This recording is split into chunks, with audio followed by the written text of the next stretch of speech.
की बात है, अदानी की शेयर वो बहती नदी थे जिसमें हर कोई हाथ धोना चाहता था, और कुछ लोग तो इस नदी में अपनी पूरी कैपिटल लेकर गर्दन तक डूबे हुए थे, यानी उन्होंने अपना सब कुछ अदानी में इन्वेस्ट कर रखा था। फिर आता है 24 जनवरी का दिन, हिंडरबर्ग की एक रिपोर्ट आती है। नाथन एंडरसन की इस रिपोर्ट में अदानी पर इल्जाम लगाए जाते हैं, वो इल्जाम जिनका साबित होना अभी बाकी था। पर दोस्त, बाजार का भरोसा कच्चे कांच की तरह होता है, वो सिर्फ एक खबर, एक अफवाह, एक इल्जाम, एक ट्वीट से तहस नहस हो जाता है, और नतीजन एक दिन में अदानी के शेयर गिरकर जमीन पर आ जाते हैं। कल तक जिस अदानी के शेयर इन्वेस्टर के लिए शीतल नदी थे, वही शेयर अचानक से तेजाब बन गए। जो लोग कुछ दिन पहले अदानी के शेयर्स में गर्दन तक डूबे हुए थे, वो अब किनारे पर भी बैठना नहीं चाहते थे। हर कोई अदानी के शेयर से पैसा खींच रहा था। मार्केट की हवा अदानी के बिल्कुल खिलाफ थी। अब यहां एंट्री होती है कॉन्ट्रेरियन इन्वेस्टर की। नाम है राजीव जैन। इनकी एसेट मैनेजमेंट कंपनी GQG सालों से अदानी के शेयर्स पर नजर बनाए रखी है और बिग बिलियन सेल आने का इंतजार कर रही थी। सेल यानी जब अदानी के शेयर डिस्काउंट पर मिल सके, और हिंडरबर्ग की रिपोर्ट आते ही अदानी के शेयर की सेल लग गई। सिर्फ 10 दिन में कंपनी की मार्केट कैप 60% खाक हो गई। 19 लाख करोड़ की वैल्यूएशन वाली कंपनी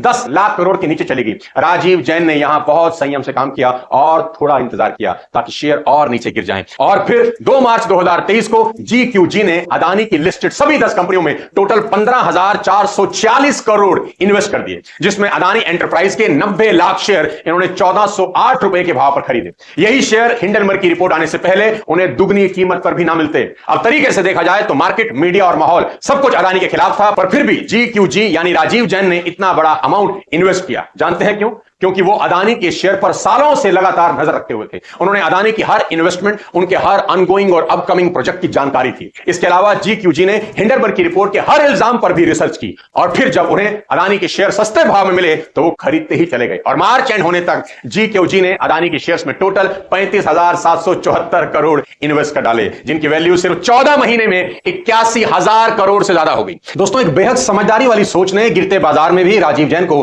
45,000 करोड़ रुपए के दे दिए। और सिर्फ राजीव जैन ही नहीं, अदानी के शेयर्स की इस महासेल का कई और लोगों ने भी फायदा उठाया। जैसे अगस्त में कतर की इन्वेस्टमेंट अथॉरिटी ने 4300 करोड़ अदानी में इन्वेस्ट कर दिए, जिनकी वैल्यू मई 2024 में 9650 करोड़ हो गई। यानी इन्होंने भी गिरते बाजार में कोई 5300 करोड़ रुपए कमा लिए। जब दुनिया अदानी से पैसा बाहर निकाल रही थी, कुछ लोगों के लिए यही जैकपॉट था।